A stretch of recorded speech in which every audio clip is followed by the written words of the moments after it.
قل بفضل الله وبرحمته فبذلك فليفرحوا هو خير مما يجمعون۔ تو کرو کیا، تم نمازیں قائم رکھو اور زکوٰۃ دیتے رہا کرو، اور جو کچھ بھلائی تم اپنے لیے آگے بھیجو گے سب کچھ اللہ کے پاس پالو گے۔ بے شک اللہ تعالیٰ تمہارے اعمال کو خوب دیکھ رہا ہے۔ اس کو نوٹ کیجئے۔ آپ کا میرا اس وقت سننا اور سنانا اور ہمارے بہت سارے ساتھیوں کو اس کو آپ تک پہنچانا، یہ سب کچھ کس امید پہ ہونا چاہیے؟ ما تقدموا لانفسکم من خیر تجدوہ عند اللہ۔ آج دنیا میں اس سوچ کے ساتھ نیکیاں اور اطاعت کیجئے کہ کل آخرت کے بیلٹ پہ پڑے ملیں گے۔ مثال لیجئے گا ایک چھوٹی سی، سفر کرنے والا اپنا لگیج اٹھا کے تو نہیں پھرتا نا، جو ہی بورڈنگ پاس لینے کھڑے ہوئے اپنے لگیج دے دیجئے اور وہ ٹیگز لگا کر اندر بھیج دیں گے، شرط ہے کہ وزن پورا ہو۔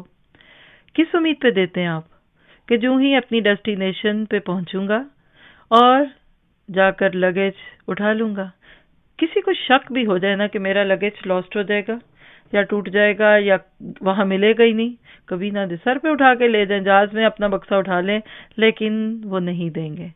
اسی مثال کو سامنے رکھیے، آج اس وقت بھی آپ اور میں جو کچھ کر رہے ہیں اس امید پہ کیجئے کہ دنیا میں بھی اس کی خیر ملے گی، کیونکہ حل جزاء الاحسان الا الاحسان، خیر کا بدلہ احسان کا بدلہ، نیکی کا بدلہ نیکی کے سوا کچھ بھی نہیں ہے۔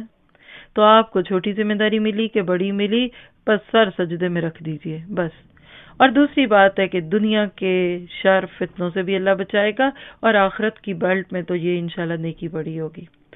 بڑی خوش قسمت ہیں وہ لوگ جو آج اپنی زندگی کی یہ قیمت دیں کہ نیکی اور بھلائی کے کام جو مل گئے اب اس کو نہیں چھوڑنا، اور ایسے کریے کہ پھر ہمیشہ وہ کام آپ کو ملے، تاکہ آپ کی جگہ کوئی دوسرا نہ آئے، میری جگہ کوئی 10 لوگ آنے کو تیار ہوں گے۔ آج میں یہ کام چھوڑوں، دیکھیے کیا ہوتا ہے۔ فطرت کا اصول ہے، سائنس کا اصول ہے، جگہ خالی نہیں رہتی۔ آپ نہ بنیے اسٹوڈنٹ، نہ پڑھیے، دیکھیے گا جب روم بھر جائے گا آپ کو کہا جائے گا آپ نکل جائیں۔ جو سن نہیں رہے وہ شوق سے نکل جائیں، جو یہ بعد میں سنیں گے وہ نکل جائیں۔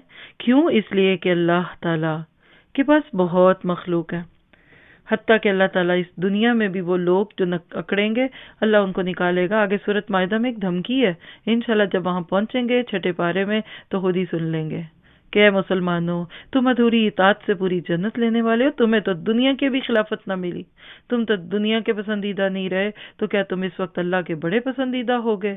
آنکھیں کھولو۔